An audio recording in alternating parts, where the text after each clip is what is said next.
আসসালামু আলাইকুম বন্ধুরা, সবাই কেমন আছেন? আশা করি সবাই অনেক অনেক ভালো আছেন। তো আজকের ভিডিওটা শুধুমাত্র নতুন ইউটিউবারদের জন্য এবং কি যারা ইউটিউব চ্যানেল মনিটাইজেশনের জন্য আবেদন করতে চাইতেছেন, তো তাদের এই ভিডিওটা দেখা খুবই জরুরি। কি জন্য আমি এই ভিডিওতে আপনাদেরকে বোঝানোর চেষ্টা করব এবং কি জানানোর চেষ্টা করব যে আসলে আপনার ইউটিউব চ্যানেল মনিটাইজেশনের জন্য যে আবেদন করবেন, আবেদন করার আগে কোন কোন বিষয়গুলো আপনাকে অবশ্যই মানতে হবে বা কোন কোন বিষয়টা আপনাকে আগে ঠিক করে তারপরে ইউটিউবের কাছে আর কি আপনার চ্যানেলটা রিভিউতে পাঠাতে হবে, মানে মনিটাইজেশনের জন্য আবেদন করতে হবে। তো আপনার চ্যানেলে 1000 সাবস্ক্রাইবার কি 4000 ঘন্টা ওয়াচ টাইম কমপ্লিট হয়ে গেলেই আপনার চ্যানেলটা যদি মনিটাইজেশনের জন্য আবেদন করে দেন, তাহলে কিন্তু আপনার চ্যানেলটা মনিটাইজেশন নাও হতে পারে। তবে আপনি যদি আমার এই ভিডিওটা দেখেন, তাহলে আমার ভিডিও থেকে যে আপনারা কিছু কথা জানতে পারবেন বা শুনতে পারবেন এবং কি যেগুলো কথাগুলো বুঝতে পারবেন। তো এই কথাগুলো যদি আপনার ইউটিউব চ্যানেলের সাথে মিলিয়ে যদি দেখেন যে না সব কিছু ঠিকঠাক আছে, তাহলে আপনার চ্যানেলটা মনিটাইজেশনের জন্য আবেদন করবেন। আর যদি সব কিছু ঠিকঠাক না থাকে, তাহলে আবেদন করবেন না। আমি যে কথাগুলো বলবো সেই কথাগুলো আপনি মেনে সবকিছু ঠিকঠাক করে আবেদন করবেন, তাহলে আপনি খুব দ্রুত মনিটাইজেশন পাবেন। আর যদি দেখা গেছে আমি যে কথাগুলো বলবো সেই কথাগুলোর সাথে যদি আপনার কোনো কিছু মিল না থাকে, তাহলে কিন্তু আপনার চ্যানেলটা মনিটাইজেশন হবে না। তো তাই ভিডিওটা কন্টিনিউ করতে থাকেন। এই ভিডিও থেকে আশা করি আপনারা অনেক কিছুই শিখতে পারবেন। কারণ 2022 সাল দেখতে দেখতে কিন্তু চলে গেল, 2023 সাল এখন আমাদের সামনে আসতেছে।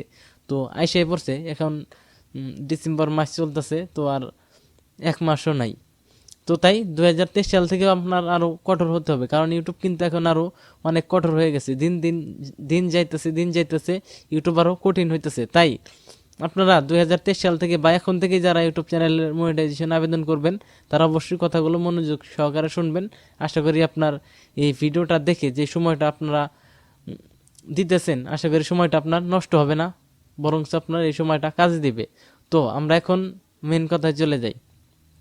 তো এখন থেকে আর একটু মনোযোগ সহকারে শুনেন কথাগুলো, তাহলে অবশ্যই আপনি বুঝতে পারবেন। তো আপনার ইউটিউব চ্যানেল যখন মনিটাইজেশনের জন্য আবেদন করবেন, আবেদন করার আগে কিন্তু আপনার বেশ কিছু জিনিস আপনাকে ফলো রাখতে হবে। আপনি যখন একটা ইউটিউব চ্যানেল মনিটাইজেশনের জন্য আবেদন করবেন, তো আপনার কিন্তু একটা গুগল অ্যাডসেন্স অ্যাকাউন্ট করা লাগবে। আর যদি আপনার কোনো গুগল অ্যাডসেন্স অ্যাকাউন্ট থাকে, তাহলে এই বিষয়টা আপনি স্কিপ করতে পারেন।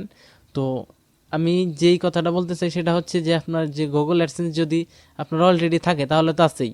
যাদের নাই, যারা নতুন করে গুগল অ্যাডসেন্স করতে চাইতেছেন, তারা অবশ্যই বিষয়টা বোঝার চেষ্টা করবেন। তো গুগল অ্যাডসেন্স যখন তৈরি করবেন, তখন দেখবেন যে আপনার সেম নামে, ওই নামেই, মানে যে ব্যক্তির নামে আপনি গুগল অ্যাডসেন্সটা তৈরি করতে চাইতেছেন, তো তার নামে আগে কোনো অ্যাডসেন্স অ্যাকাউন্ট আছে নাকি, নাকি আগে কোনো অ্যাডসেন্স ছিল। তো যদি থেকে থাকে, তাহলে তার নামে আর কোনো অ্যাডসেন্স অ্যাকাউন্ট তৈরি করতে পারবেন না। তাহলে কিন্তু আপনার টু স্টেপে গিয়েই কিন্তু আপনার ইউটিউব চ্যানেলটা কিন্তু থেমে যাবে, আপনার গুগল অ্যাডসেন্স হবে না, আপনার মনিটাইজেশনটা ডিসেবল হবে। তো তাই একই নামে দুইটা গুগল অ্যাডসেন্স কিন্তু হবে না। আর যদি আপনার কোনো গুগল অ্যাডসেন্স থাকে, তাহলে শুধুমাত্র গুগল অ্যাডসেন্সটা অ্যাড করে দিলেই আপনার চ্যানেলটা রিভিউতে চলে যাবে। তো এই বিষয়টা আপনারা বুঝতে পারছেন। তো তারপরে যেটা হচ্ছে সেটা হলো, আপনার যে মনিটাইজেশনের জন্য আবেদন করবেন, আবেদন করার আগে আরও যে বিষয়গুলো দেখবেন সেই বিষয়গুলো হলো যে আপনার ভিডিওর ডেসক্রিপশন বক্সে কমা দিয়ে দিয়ে আপনার ট্যাগগুলো ব্যবহার করছেন কিনা। যদি আপনার ভিডিওর ট্যাগগুলো আপনারা কমা দিয়ে দিয়ে আপনার ডেসক্রিপশন বক্সে ব্যবহার করেন, তাহলে কিন্তু মিসলিডিং টাইটেলের মধ্যে পড়বে। এবং কি এই মিসলিডিং টাইটেলের জন্য কিন্তু আমার অনেক দিন আগে একটা ইউটিউব চ্যানেলের মনিটাইজেশন কিন্তু চলে গেছিলো। তো তারপর থেকে কিন্তু আমি নিজেই বুঝতে পারছি, কারণ একটা জায়গায় ঠেকলে কিন্তু শেখা যায়। কারণ আমি চাইতেছি যে আমি ঠেকছি দেখে কিন্তু আপনারা ঠেকবেন না। তো এই জন্য এই কথাগুলো শেয়ার করতেছি। এবং কি আপনারা দেখবেন যে আপনাদের ভিডিওতে মানে রেস্ট্রিকশন চলে আসছে কিনা, মানে এমন কোনো ভিডিও আছে কিনা যে ভিডিওগুলো আসলে অ্যাডভার্টাইজ ফ্রেন্ডলি না, বা কোনো সেক্সুয়াল কন্টেন্ট বা হ্যাকিং রিলেটেড কোনো ভিডিও।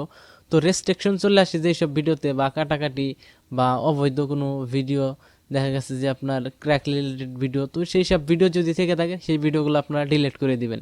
তারপরে আপনার মনিটাইজেশনের জন্য আবেদন করবেন 4000 ঘন্টা ওয়াচ টাইম কমপ্লিট থাকলে। তো তারপরে যেটা হইতেছে সেটা হচ্ছে যে আপনার ভিডিওর সাথে আপনার যে টাইটেল এবং কি ডেসক্রিপশন, ট্যাগ এবং কি আপনার ভিডিওর থাম্বনেল, সবগুলা দেখবেন যে ঠিকঠাক আছে কিনা। যদি দেখেন যে আপনার ভিডিওর টাইটেলে একরকম দিচ্ছেন, থাম্বনেলে অন্যরকম দিচ্ছেন, তাহলে কি করবেন? তাহলে আপনি একটা কাজই করতে পারেন। সেই কাজটি হলো যে আপনার থাম্বনেলটা হয়তো চেঞ্জ করবেন, আর যদি তা না হয় থাম্বনেলের অনুযায়ী আপনার টাইটেল, ডেসক্রিপশন, ট্যাগ সব কিছু লিখে দিতে হবে। লিখে দিয়ে তারপরে আবেদন করতে হবে। আপনার ট্যাগ, টাইটেল, ডেসক্রিপশন সব কিছুর মধ্যে যদি মিল না থাকে তাহলে কিন্তু আপনার চ্যানেলটা মিসলিডিং মেটা ডেটার কারণে কিন্তু আপনার চ্যানেল মনিটাইজেশন দিবে না, রিজেক্ট করে দিবে। তো এই বিষয়টাও মাথায় রাখবেন। এবং কি মনিটাইজেশনের জন্য আবেদন করার আগে আপনার আরও যে বিষয়টা মানতে হবে সেটা হচ্ছে যে আপনার যেই ওয়াচ টাইমগুলো আসবে সেই ওয়াচ টাইমগুলো আপনার ভ্যালিড হতে হবে। আপনি যদি সাব ফর সাব করে সাবস্ক্রাইব নিয়ে আসেন এবং কি আপনার ওয়াচ টাইম যদি আপনি নিজে নিজে দেখে ওয়াচ টাইম বানান বা আপনার রাউটার থেকে আপনার মোবাইল ফোন থেকে হটস্পট দিয়ে কাউকে দেখিয়ে যদি আপনার ওয়াচ টাইম বেশি পরিমাণে আপনার ভিডিও দেখে থাকেন তাহলে কিন্তু আপনার চ্যানেলটা মনিটাইজেশন হবে না। তো আপনার যেই ওয়াচ টাইমগুলো হবে সেগুলো কিন্তু আপনার অরিজিনালি আপনার অর্গানিক ওয়াচ টাইম ভিউস আসতে হবে, তা না হলে কিন্তু আপনার চ্যানেল মনিটাইজেশন হবে না। তো এখন দিন যাইতেছে কতটা কঠোর হইতেছে ইউটিউব, সেটা হয়তো আপনাকে এখন আর বলে বোঝাতে হবে না। তো আপনি নিজেই বুঝতে পারতেছেন ইউটিউব কিন্তু দিন দিন অনেক কঠোর হইতেছে। কিন্তু কোনো রকম কোনো ইউটিউবের হাতে চালাকি করে আপনি টিকে থাকতে পারবেন না। হয়তো 2-1 দিন টিকে থাকতে পারবেন, তারপরে কিন্তু আপনি ঠিকই আপনার চ্যানেলটা মনিটাইজেশন বন্ধ হয়ে যাবে বা আপনার চ্যানেলও সাসপেন্ড হতে পারে। তো তাই ইউটিউবের সাথে চালাকি না করে আপনি নিয়মিত কাজ করেন এবং কি যে নিয়মকানুন আছে ইউটিউবের সেই নিয়মকানুনগুলো মেনে আপনি কাজ করেন এবং কি সেই অনুযায়ী আপনারা ভিডিও আপলোড করে তারপরে আবেদন করেন। তো আপনার সব আমি যেই বিষয়গুলো বলছি সেই বিষয়গুলো যদি আপনার সব কিছু ঠিকঠাক থাকে তারপরে আপনি মনিটাইজেশনের জন্য আবেদন করেন, আশা করি খুব দ্রুত মনিটাইজেশন পেয়ে যাবেন। তো বন্ধুরা, জানি না আপনাদের কাছে ভিডিওটা কেমন লাগছে, তবে আমি আপনাদেরকে সব কিছু খুঁটিনাটি সব কিছু বুঝিয়ে দেওয়ার চেষ্টা করছি। তো এই বিষয়গুলো যদি আপনার ঠিকঠাক থাকে তাহলে আপনি মনিটাইজেশনের জন্য আবেদন করতে পারেন, তাহলে খুব দ্রুত আপনি মনিটাইজেশন পেয়ে যাবেন। তো বন্ধুরা, ভিডিওটা আজকের মতো এই পর্যন্তই। যদি কোনো কিছু বুঝতে সমস্যা হয় তাও কমেন্ট করতে পারেন এবং কি আপনারা আরও ভালো ভালো ভিডিও পেতে চাইলে অবশ্যই চ্যানেলটি সাবস্ক্রাইব করে আমাদের সাথেই থাকবেন। তো বন্ধুরা, সবাই ভালো থাকেন, সুস্থ থাকেন, দেখা হবে পরবর্তী কোনো ভিডিওতে। আসসালামু আলাইকুম।